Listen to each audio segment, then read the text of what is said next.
출애굽기 15장 22절로부터 27절까지 함께 봉독합니다. 시작.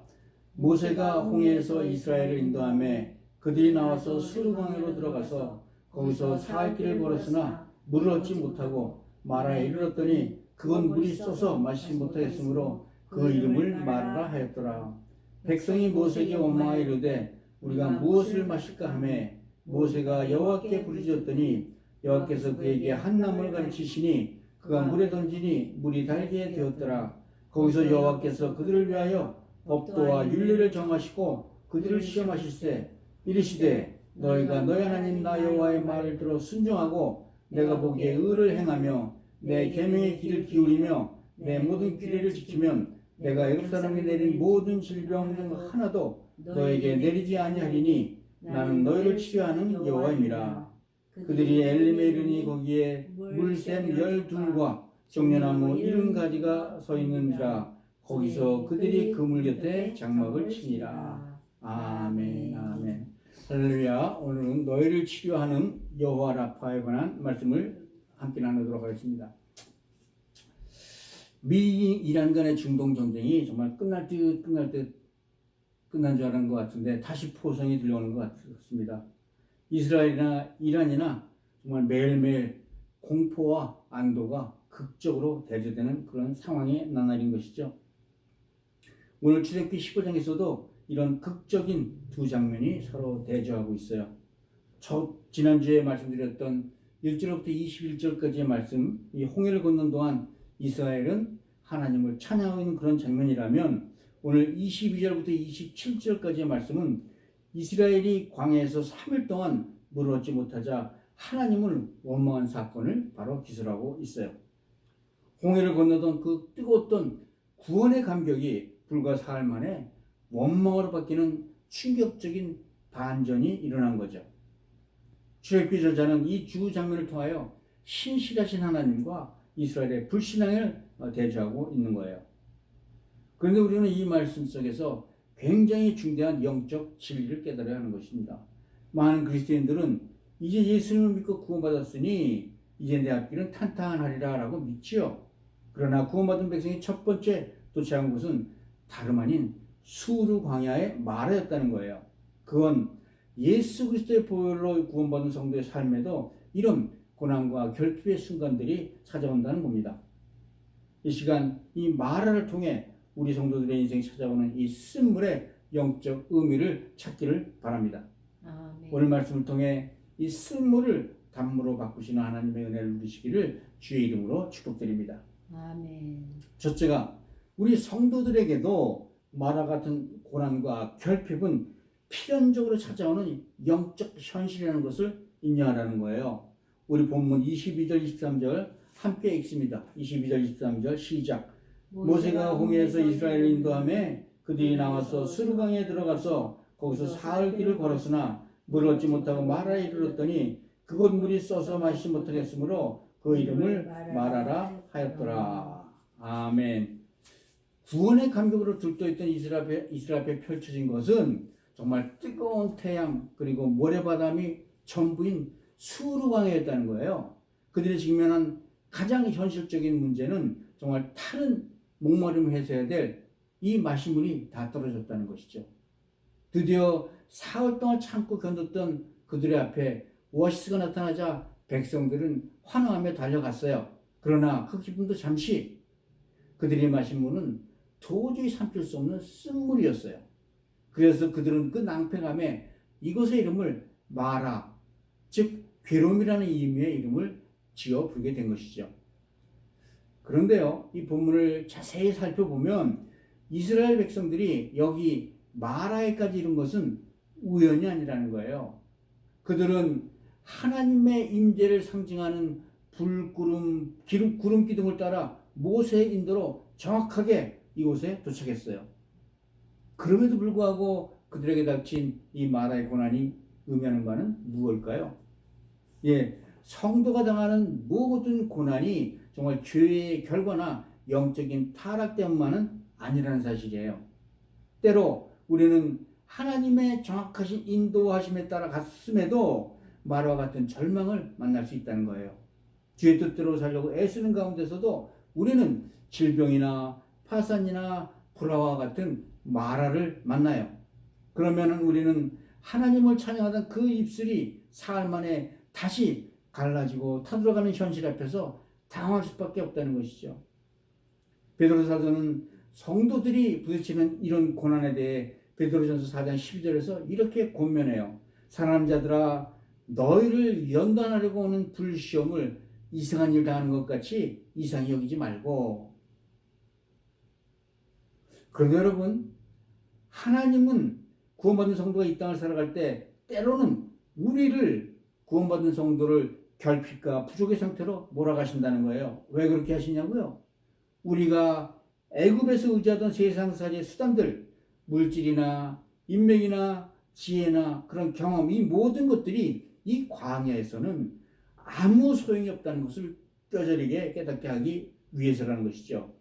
그렇습니다. 이 마라의 쓴물 앞에서 이스라엘의 백성들은 자신의 영적인 무기력함에 직면했어요. 불과 광야길 사흘 만에 준비해오던 모든 물이 떨어지자 영혼마저 무너져버리고 만 것이죠. 애굽의 풍요로운 나일 강물에 길들여 있던 그들에게 이 광야의 쓴물은 영적인 시금석이 되었던 거예요. 우리의 영혼은 나일강이 주는 달콤함이나 이 땅의 자원 같은 것들로는 결코 만족할 수 없다는 것을 보여준다는 거예요. 성도 여러분, 지금 혹시 여러분들의 인생의 마라를 지나고 있지는 않으신가요? 예수를 잘 믿으려고 애썼음에도 불구하고 정말 찾아온 경제적인 불안, 육체적인 불안, 정신적인 방황으로 당황하지는 않으셨나요? 그렇다면 기억하시기 바랍니다. 이는 여러분들이 하나님의 인도하심에서 벗어났다는 게 아니에요. 마라는 구원받은 백성이라면 누구나 통과해야 되는 이 광야 학교의 필수 과정이라는 것이죠. 갑작스런 불시험 뒤에도 우리를 인도하시고 보호하시는 주님의 손길이 항상 함께 하시는 줄 믿습니다. 아멘.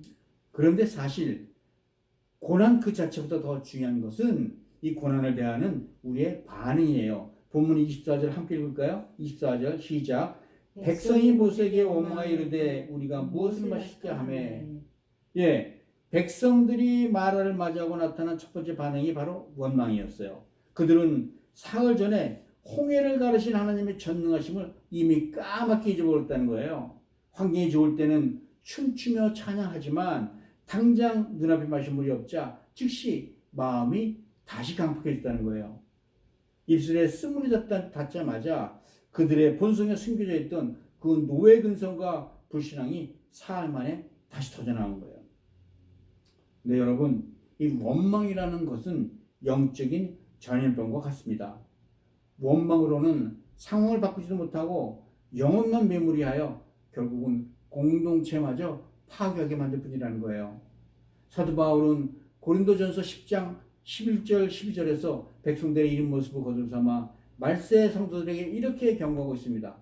그들 가운데 어떤 사람들이 원망하다가 멸망시키는 자에게 멸망하였나니 너희는 그들과 같이 원망하지 말라. 그들에게 일어난 이 모든 일의 본보기가 되고 또한 말세를 만난 우리를 깨우치기 위하여 기록되었느니라. 그러나 이 원망의 광야 속에서 전혀 다른 반응을 보인 사람이 한 사람 있죠. 본문 25절 첫 줄에 나오는 모세가 여호와께 부르짖었더라 라는 구절입니다. 백성들은 문제를 바라보았지만 모세는 문제가 아니라 이를 해결하신 하나님을 바라보았다는 거예요. 아멘. 모세가 취했던 태도는 원망 대신 부르짖는 기도였어요. 이것이 바로 육체의 유혹에 지배당하는 자와 성령이 끌리는 자들의 결정적인 차이라는 거예요. 원망은 사람을 향하지만 기도는 하나님을 향합니다. 아멘. 원망은 상황을 악화시키지만 기도는 하나님의 보호자를 움직이고 기적을 가져와요. 아멘. 그렇습니다. 성도의 삶에 찾아오는 마라는 우리가 어떤 영적 기초 위에 서 있는지를 측정히 보는 좋은 기회라는 것이에요. 평안할 때는 누구나 믿음이 좋아 보이고 누구나 거룩해 보이고 누구나 은혜가 충만해 보이죠. 그러나 내 삶의 결핍이 찾아오고 내 입에 쓴물이 들어오는 순간 나의 진짜 영적인 상태가 드러나는 거예요. 여러분, 말 앞에서 우리가 무엇을 마실까 원망과 불평에 쌓이는 자는 영원히 유기에 속한 자들이라는 겁니다. 반면 그 기가 막힌 절망의 순간에 무릎 꿇고 여호와께 부르짖는 자만이 영에 속한 사람이 되는 것이죠. 아멘. 시편 기자는 시편 50편 15절에서 고난의 때에 성도가 취해야 할 태도에 관하여 분명히 선포해요. 환난 날에 나를 부르라. 내가 너희를 건지리니 내가 나를 영화롭게 하리로다. 아멘. 아멘. 여러분, 마라를 만나시거든 입술을 열어 원망하기를 멈추시고 마음을 열어 부르짖어 기도하시길 바랍니다. 아멘. 그리하면 마라의 쓴물조차 단물로 바뀌는 하나님의 역사가 일어날 줄 믿습니다. 아멘. 이 마라의 쓴물을 통해 새롭게 영적으로 거듭나는 은혜 누리시기를 주의 이름으로 축복드립니다. 아멘. 둘째로 하나님께서 쓴물을 단물로 바꿔주시는 치유의 영적 비밀이 있다는 거예요. 우리 본문 25절 전반부만 다시 함께 읽습니다. 시작. 모세가 여호와께 부르짖었더니 여호와께서 그에게 한 나무를 가르치시니 그가 물에 던지니 물이 달게 되었더라. 아멘. 부르짖던 모세의 기도에 하나님께서 응답하신 방법이 몹시 새롭지 않습니까? 하나님은 하늘에서 깨끗한 비를 내려주시는 것도 아니었고 새로운 우물팔 지점을 가르쳐주시지도 않으셨어요. 대신 모세의 눈에 띄지 않았던 오아시스 곁에 갇혀있던 한 나무를 가르치셨어요. 그리고 말씀에 따라가 모세가 그 나무를 집어 쓴물에 던지자 이 쓴물이 단물로 변하게 되었다는 거예요. 여기서 이 한 나무는 구속사적인 관점에서 예수 그리스도의 십자가를 예표합니다. 그리스도의 십자가가 인류의 죄와 저주 가득 찬 이 고통의 쓴물을 생명의 단물로 바꿔놓으셨다는 그런 의미가 되는 거예요. 아멘. 이 세상은 인간의 죄로 인하여 온통 마라의 쓴물로 가득 찬 넘치는 그런 세상이었었어요. 불순종과 탐욕, 질병과 죽음, 미움과 시기라는 독성이 인간의 마음과 세상의 역사를 오염시켜 놓았었죠. 그러나 아무도 역사적으로 이런 인간의 지혜나 철학이나 과학으로도 인생의 쓴물을 달게 바꿀 수는 없었어요. 바로 그때 하나님께서는 갈보리 언덕 위에 한 나무, 즉 십자가를 우리 온 인류의 쓴물 한 복판에 던지신 것이죠. 예수는 십자가라는 나무에 달려 인간이 치러야 할 모든 저주와 원망의 쓴물을 죽음으로 받아내셨어요. 사도 바울은 갈라디아서 3장 13절에서 이 십자가 나무의 대속적인 은혜에 대하여 이렇게 밝혀주고 있죠. 그리스도께서 우리를 위하여 저주받은 바 되사 율법의 저주에서 우리를 속량하였으니 기록된 바 나무에 달린 자마다 저주 아래 있는 자라 하였습니다. 그런 예수를 하나님께서는 다시 살리사 예수를 믿는 자마다 그리스도의 새 생명으로 허락하여 주신 거예요. 사도 베드로는 베드로전서 2장 24절에서 이 진리를 다음과 같이 선포합니다. 친히 나무에 달려 그 몸으로 우리의 죄를 담당하셨으니 이는 우리로 죄에 대하여 죽고 의에 대하여 살게 하려 하심이라. 그가 채찍을 맞음으로 너희는 나음을 얻었나니. 아멘. 그렇습니다, 여러분. 성도의 삶에 찾아오는 이 마라의 쓴물을 달게 만드는 유일한 비결은 그 고통스러운 현실을 향해 예수 그리스도의 십자가 나무를 던져놓는 것 뿐일 줄로 믿습니다. 아멘. 십자가에서 흘리신 예수의 보혈 속으로 내 심령의 쓴물이 지나칠 때 내 상처와 원망이 비로소 고침을 받는 거예요. 아멘. 내 마음의 상처와 원망이 그리스도 이름 아래로 치료될 때 비로소 이 원망이 감사로 변하는 게 될 줄 믿습니다. 아멘. 성도 여러분, 주님은 당신의 십자가 보혈로 우리 인생의 마라의 쓴물을 단물되게 하시는 줄로 믿습니다. 아멘. 주님은 마라를 지나치는 우리의 고통을 또한 찬송으로 바꿔주시는 치유의 하나님이신 줄로 믿습니다. 아멘. 인생은 마라 가운데서도 그리스도 예수를 찬송하는 은혜를 누리시기를 주 예수 그리스도의 이름으로 축복드립니다. 아멘. 그러면 이런 마라의 시험들을 통하여 하나님께서 우리에게 원하시는 것은 과연 무엇일까요? 우리 본문 25절 후반부터 26절 함께 읽습니다. 시작. 거기서 여호와께서 그들을 위하여 법도와 윤례를 정하시고 그들을 시험하실세 이르시되 너희가 너희 하나님 나 여호와의 말을 들어 순종하고 내가 보기에 의를 행하며 내 계명에 귀를 기울이며 내 모든 규례를 지키면 내가 애굽 사람에게 내린 모든 질병 중 하나도 너희에게 내리지 아니하리니 나는 너희를 치유하는 여호와임이라. 아멘. 아멘. 예, 하나님께서 말하러 우리 인도하신 까닭은 우리를 위한 하나님의 율법을 제정하기 위하신 거였다는 거예요. 즉 마라는 성도를 훈련시키는 하나님의 시험대로 이 마라의 샘물을 쓰는 통하여 우리를 새롭게 재창조하시는 그런 훈련이 되어야 된다는 것이죠. 그러면 이 스물을 고친 자질에서 백성들을 위한 그 율법을 새롭게 만드시는 이유는 뭘까요? 이 하나님은 이스라엘 백성이 육적인 목마름보다 영혼의 목마름을 갈구하기를 원하셨다는 거예요. 육신의 물은 아무리 마셔도 다시 목마르지만 하나님의 말씀만은 영원히 목마르지 않는 생명수가 되기 때문이시죠. 아멘. 요한복음 4장 14절에 예수님은 이렇게 말씀하세요. 내가 주는 물을 마시는 자는 영원히 목마르지 아니하리니 내가 주는 물은 그 속에서 영생하도록 쏟아나는 샘물이 되리라. 아멘. 이어서 여기에서 하나님은 계속하여 자신의 위대하신 이름 여호와 라파 너희를 치료하시는 여호와 하나님을 계시하세요. 아멘. 그런데 이 치유의 선언에는 엄격한 전제 조건이 붙어 있어요. 여호와의 말에 순종하고 의를 행하며 계명의 귀를 기울이고 모든 규례를 지키며 이것이 그것이죠.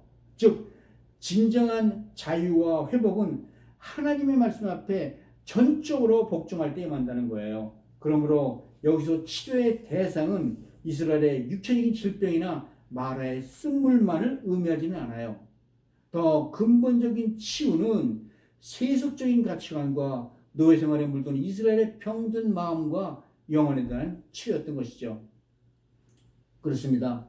하나님은 백성들의 영혼에 찌든 이 노예 근성과 불신앙의 쓴물을 치유하기를 원하셨던 거예요. 성도 여러분, 이 고난의 쓴맛을 통과할 때 우리는 비로소 하나님의 말씀에 귀를 기울이게 되지요. 하나님의 말씀을 청정하고 순종하는 것이 바로 우리의 영혼의 해독제임을 믿으시기 바랍니다. 아멘. 말씀에 순종하여 세상의 온갖 질병과 정욕으로서 보호받는 은혜 누리시기를 주 이름으로 축복드립니다. 아멘. 마지막으로 마라의 고난 뒤에는 반드시 풍성한 축복과 안식의 처소인 엘림이 기다리고 있다는 거예요. 아멘. 본문을 자세히 보면 원래부터 하나님은 이스라엘을 인도하셨던 것은 정말 여기 마라가 아닌 듯이 보여요. 우리 27절 함께 읽어볼까요? 시작 21절. 그들이 엘림에 이르니 거기에는 물샘 열둘과 종려나무 이름구가 있는지라 거기서 그들이 그 물 곁에 장막을 치니라. 마라에서 약 10여 킬로 정도 떨어진 불과 걸어서 두세 시간 거리에 엘림이 있었다는 거예요. 엘림은 물샘이 10줄이나 됐고 종려나무가 70가지나 우거진 완벽한 오아시스였어요. 보통 성경에 나오는 열들이나 이름은 모두 하나님의 완전한 통치와 풍요를 상징하는 그런 영적인 숫자지요. 즉 이스라엘의 모든 백성들이 충분히 먹고 마실 수 있는 풍성한 축복의 땅 엘림이 거기 이미 예비되어 있었다는 거예요. 아멘. 여기서 우리가 깨달아야 될 기가 막힌 영적인 진리가 있죠.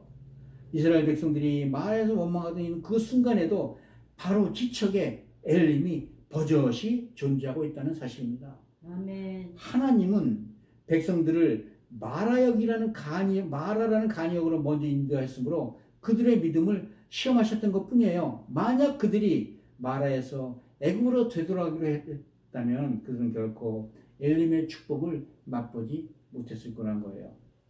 그렇습니다. 성도 여러분, 하나님의 섭리는 언제나 우리를 마라를 거쳐 엘림으로 인도하시는 줄 믿습니다. 아멘. 고난은 잠시요 영광은 영원하듯이 장차 올 엘림의 안식에 비하면 지금 이 마라의 쓴맛도 견딜만 하다는 거예요.